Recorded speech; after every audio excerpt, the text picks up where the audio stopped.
নমস্কার বন্ধুরা, আজ চলে এসেছি অপরূপ শান্তিপুরের এক আশ্চর্যপূর্ণ মন্দির নিয়ে। তার আগে যারা আমাকে চেনো না, আমি প্রীতম দে, তোমরা দেখছো আনস্ক্রিপ্টেড লাইভ। চলো আজকের ভিডিও শুরু করা যাক। আজ চলে এসেছিলাম শান্তিপুরের বাবলার অদ্বৈত পাঠ মন্দিরে। একটা অপরূপ সুন্দর শান্ত নিরিবিলি পরিবেশে এই মন্দিরটা রয়েছে। এই মন্দিরের পিছনে অনেক ইতিহাস রয়েছে। অনেকে বলে এই মন্দিরটা নাকি 600 বছরেরও বেশি পুরনো। শ্রী শ্রী মাধবেন্দ্রপুরীর মূর্তিও এখানে রয়েছে। তোমরা অনেকেই হয়তো ভাবছো এই মন্দিরটায় কি করে আসবে। তাহলে তোমরা যদি শিয়ালদা থেকে আসো, শিয়ালদা থেকে শান্তিপুর লোকাল ধরবে।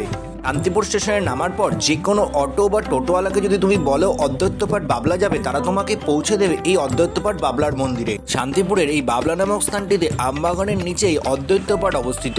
যদিও এই জায়গাটা নিয়ে আজ প্রচুর মতভেদ রয়েছে।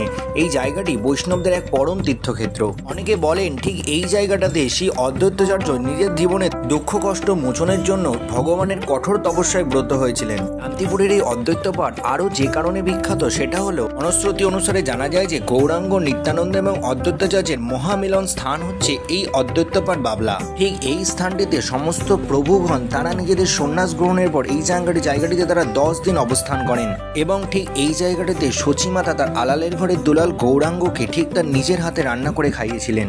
শ্রী অদ্বৈতাচার্য যখন এখানে ছিলেন তখন এইখান মন্দিরের পাশ দিয়ে বয়ে যেত মা গঙ্গা।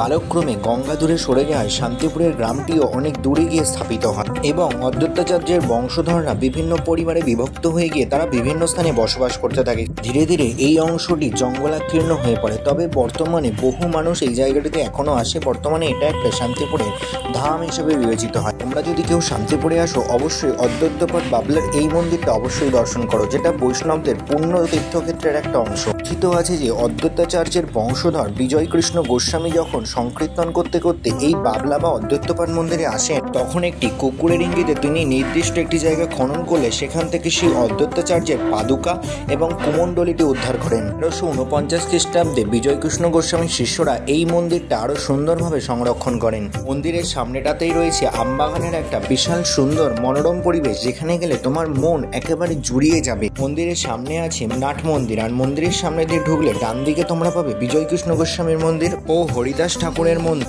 এছাড়া মন্দিরের বাদিকে রয়েছে 3 প্রভু গৌর, নিতাই এবং সীতানাথের বিশ্রাম স্থল। পাশেই রয়েছে শ্রী মাধবেন্দ্রপুরীর মন্দির। শান্তিপুরের এই অদ্বৈতপাঠ বাবলা মন্দিরে মাঘ মাসে শুক্লপক্ষের সপ্তমী তিথিতে শ্রী মহাপ্রভুর আবির্ভাব দিবস এবং দোল পূর্ণিমা অনুষ্ঠিত হয়। তোমরা হয়তো অনেকেই ভাবছো মন্দিরটা কখন গেলে তোমরা খোলা পাবে। তোমরা দুপুরের দিকে যেও না, তোমরা একটু সকালের দিকে যাওয়ার চেষ্টা করো বা একটু বিকেলের দিকে যাওয়ার চেষ্টা করো। সেই সময় তোমরা অবশ্যই মন্দিরটা খোলা পাবে। আর যেটা অবশ্যই বারবার বলছি, অবশ্যই শান্তিপুর গেলে এই মন্দিরটা একবার দর্শন করো, কারণ বৈষ্ণবদের একটা পরম তীর্থক্ষেত্র এই জায়গাটা। অবশ্যই তোমার পুণ্য অর্জন হবে। অনুশ্রুতি অনুসারে জানা যায় যে এই স্থানে লাউড়ের রাজা দিব্যসিংহ শাক্ত ধর্ম ত্যাগ করে শ্রী অদ্বৈতাচার্যের শিষ্য হন এবং লাউড়িয়া কৃষ্ণদাস নামে পরিচিত হন। তোমরা যদি কখনো শান্তিপুর আসো, যদি বৈষ্ণব ধর্মের বিভিন্ন তীর্থস্থানগুলো দর্শন করতে যাও, তাহলে অবশ্যই চ্যানেলের পাশে থাকো। পরবর্তীতে আরও অনেক ভিডিও আসবে বৈষ্ণবদের তীর্থস্থান সম্পর্কে, সেই সমস্ত জায়গাগুলো তোমরা অবশ্যই দর্শন করো।